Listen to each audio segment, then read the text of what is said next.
This is A-Game. Fast acting, long lasting, with no side effects.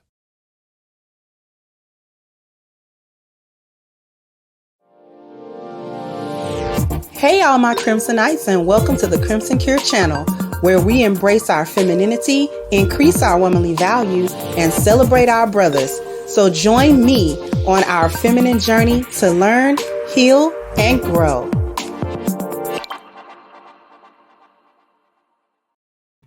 Hey there, my Crimsonites, and welcome to the Crimson Cure channel. I'm your host, femininity coach, and author of The Crimson Cure, and this is my perspective. So we're talking about the older Black women and why they're so bitter. And let me really specify who I'm really talking about today. I am talking about older, perpetually single, never been married, women in their 40s and up. I'm talking to a real specific group of women. These are the ones that are extra bitter, extra mad at the world, and who think making it this far in life without ever being chosen by a man, despite wanting relationships, is some sort of a flex. They try to flip it and make that failure into a flex, and it is not a flex at all. Before I get into it, I want to show a video of a woman who's going to talk about being over 40 and not having a husband. And then we're going to come back and we're going to cook the concept of, oh, I'm single and it's okay when you're not okay. And we all know you're not okay. So without further ado, let me go ahead. Let me share my screen really quickly. And here we go. Hey, TikTok. You know, it's crazy because I joke a lot about being single and, you know, I laugh it off.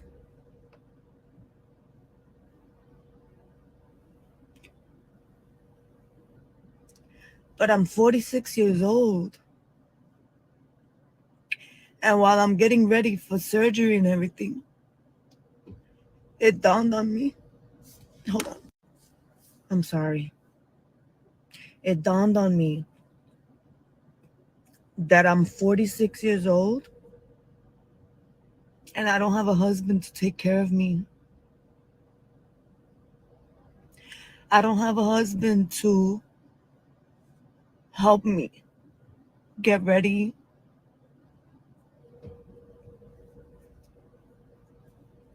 I'm 46 years old and I still need my mama to take care of me post-op. I still need my sister, which whether I had a husband or not, they would be there.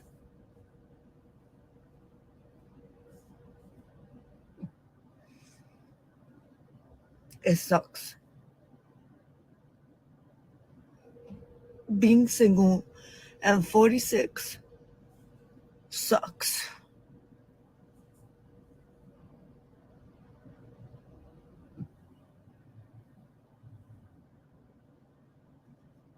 That's it. It just sucks. And I'm fucking tired. And I make jokes about the fucking buffoons that I have been encountering in dating. But in reality, this is my reality. This is my reality. This is my reality, and those stories are the shit that's available because all the good men have gotten married in their 20s and 30s. because they're good men. I'm not blaming it all on men because women are fucking shit. They fucking batshit crazy too. So, but this is my reality, not anybody else's. Yeah, that's all.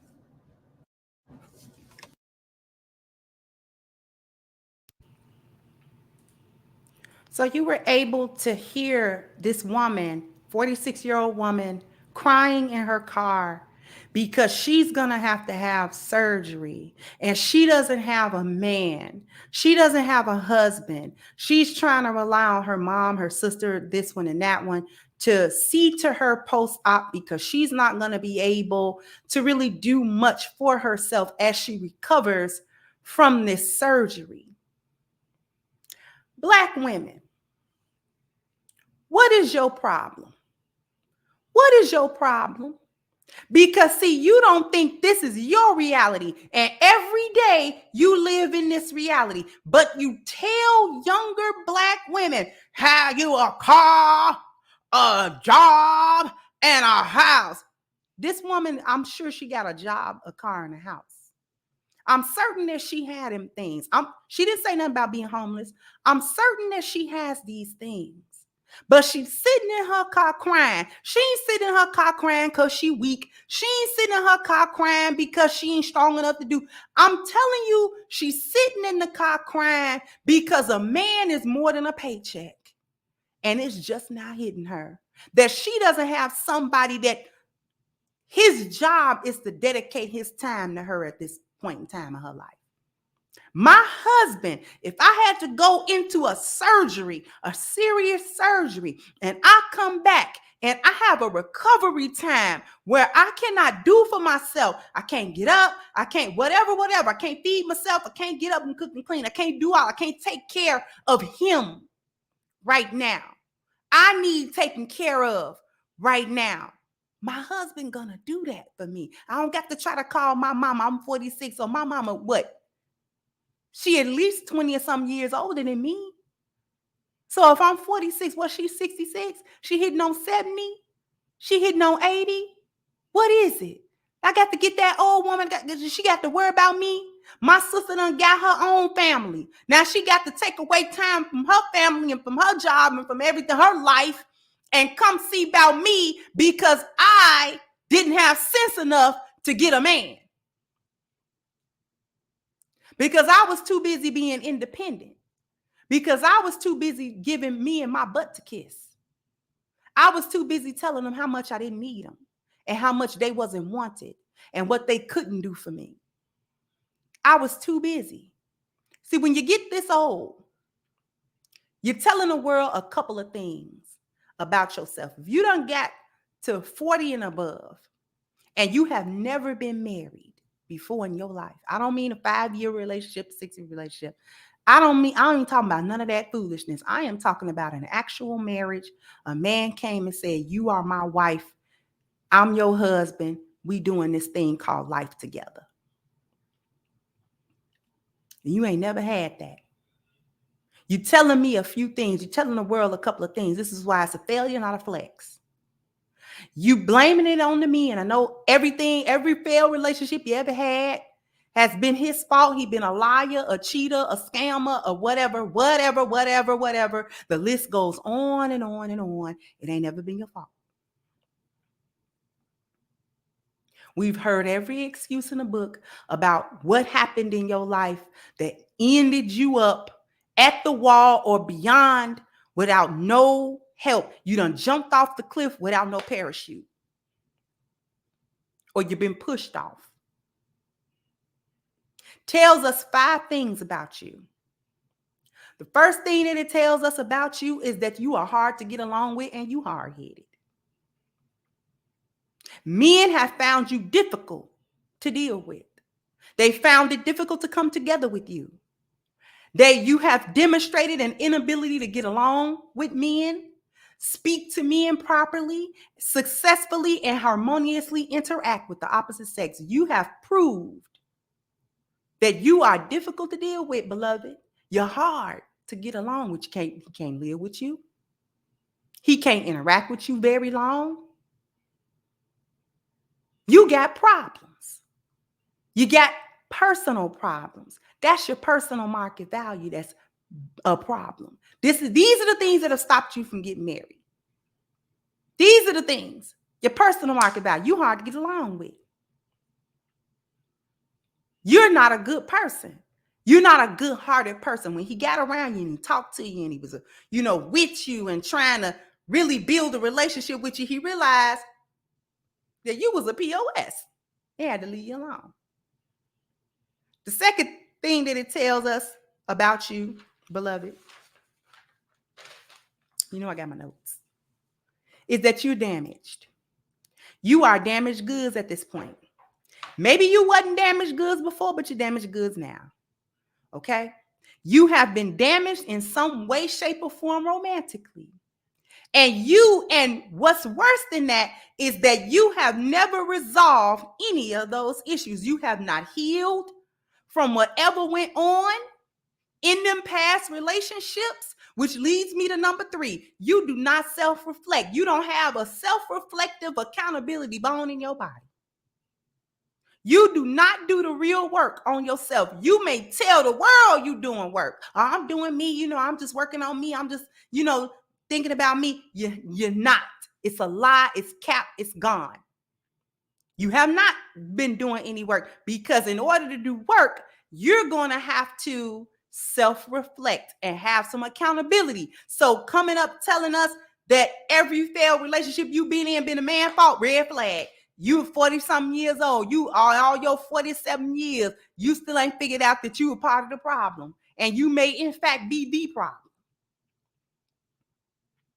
Okay? You have missed several opportunities in your life to become a better version of yourself. And then you wish you hadn't. But the ship has sailed.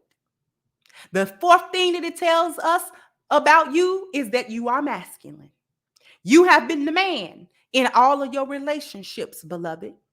You've been wearing the pants. You've been the man. You do not know how. You have gotten this far in your life without knowing how to be in your feminine energy, without wanting to be in your feminine energy, and being offended every time the men that wanted to be with you and wanted to give you a chance requested femininity from you. You are masculine. You jumped in your masculine every time something needed to happen. You was trying to get him 4 P's instead of figuring out how to accept 4 P's. You were trying to tell him what to do instead of listening to his instruction and direction. You were too busy trying to be the man in the relationship, which leads me to the number 5 thing. You have control issues. You cannot relinquish control over any aspect of your life. And because this often goes hand in hand with masculinity, which also goes hand in hand with your inability and unwillingness to be feminine and submissive. So number 4 and 5 go hand in hand together.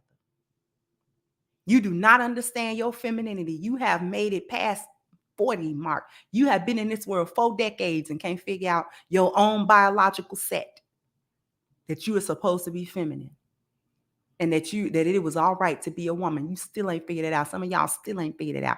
And now you mad at the world. You're sad. You're somewhere crying.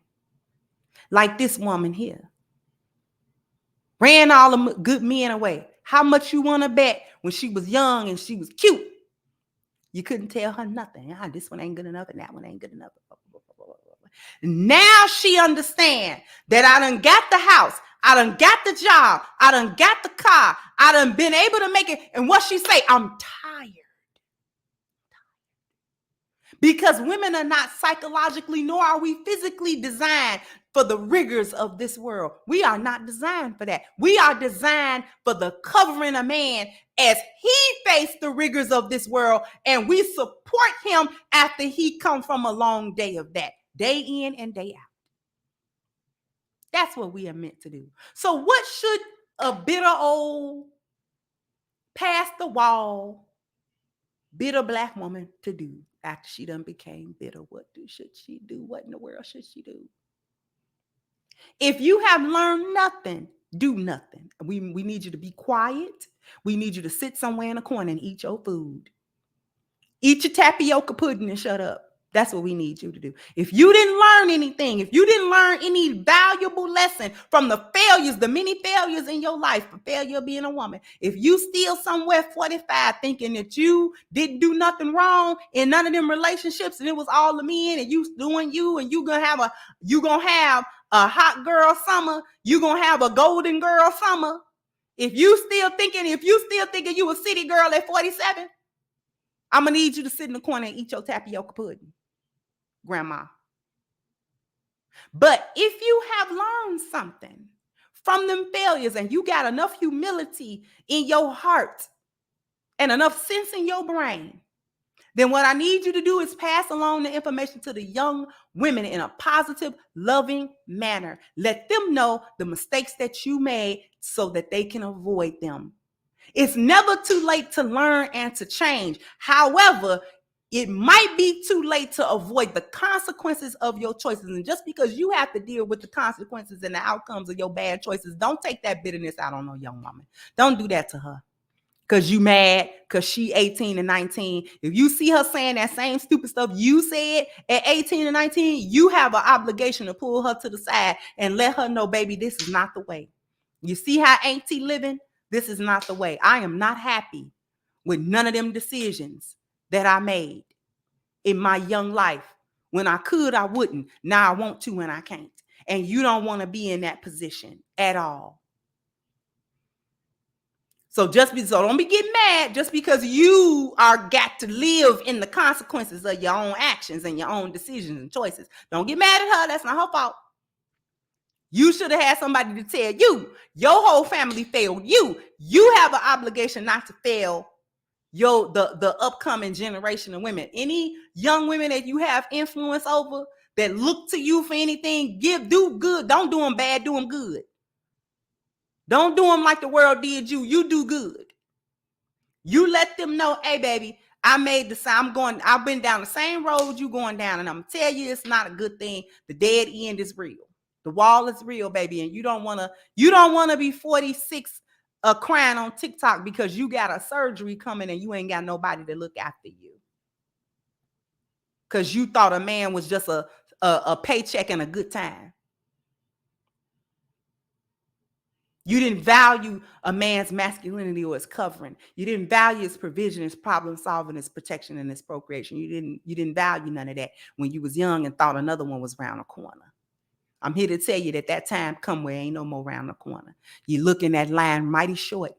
It might even be gone. And you'll look behind like, man, where that man at that I was, and he gone, he married, he moved on. That's where he at. You may not be saved from the results of your own actions, but you can save another woman from hers. That's what we need you to do.